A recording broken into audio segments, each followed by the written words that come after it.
మామూలుగా అయితే ఇటు పుల్ల తీసి అటు పెట్టేదానివి కాదు. తమ్ముడు పెళ్లి అనేసరికి తెగ కష్టపడిపోతున్నా. మరి నా తమ్ముడు పెళ్లికి నేను కాకపోతే ఇంకెవరు కష్టపడతారమ్మా? పైగా 10 తులాల బంగారం పెడుతున్నారు కాబట్టి దానికోసమైనా కష్టపడాలి కదా. ఓసిని, నువ్వు పనిచేస్తుంది ప్రేమతో అనుకున్నాను, 10 తులాల కోసమా? ఊరికే అన్నానమ్మా. ఇన్నాళ్లకు వాడు మనసు మార్చుకొని ఇందుకి దగ్గరవుతున్నాడు. నాకంతే చాలమ్మా. అవునే, వాడు మనసు మారాలి, అపన్నని మర్చిపోవాలని నేను ఎంతమంది దేవుళ్లకు మొక్కుకున్నాను. ఏ దేవుడు కరుణించాడో గాని ఆ అపన్న పేరెత్తితేనే చిరాకు పడే స్థాయికొచ్చాడు. ఇక జీవితంలో వాడు అపన్న పేరెత్తడు.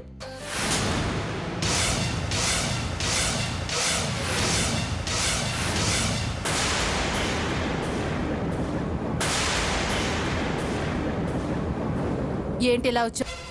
కాంట్రాక్ట్ ఇచ్చాక పెళ్లి దగ్గరకు వచ్చాక రాక తప్పదుగా. పైగా నీ కాబోయే మరదలే నేనొస్తేనే ఈ కాంట్రాక్ట్ ఇస్తానని కండిషన్ పెట్టిందంట. అందుకే నేను రావాల్సి వచ్చింది. ఏం చేస్తాం, మా కర్మ అలా తగలబడింది. అసలు ఇప్పుడెందుకు వచ్చినట్టో? ఇంకో వారం రోజుల్లో పెళ్ళుంది. ఈ లోపు చేయాల్సిన ఏర్పాట్ల గురించి ఒకసారి అర్జున్ గారితో మాట్లాడాను.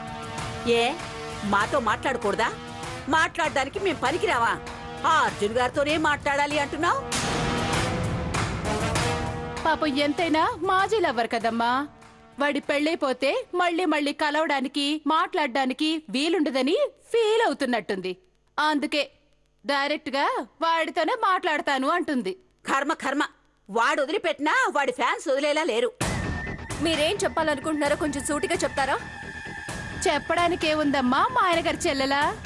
పాపం మా తమ్ముడిని బల్లో వేసుకొని వాడి పెళ్ళామైపోదా అనుకున్నావు. ఈ ఇంటి కోడలైనట్టు, మా అందరి మీద పెత్తనం చేసినట్టు, మమ్మల్ని నీ బానిసల్ని చేసుకున్నట్టు ఓ పగటి కలను కనేసావు.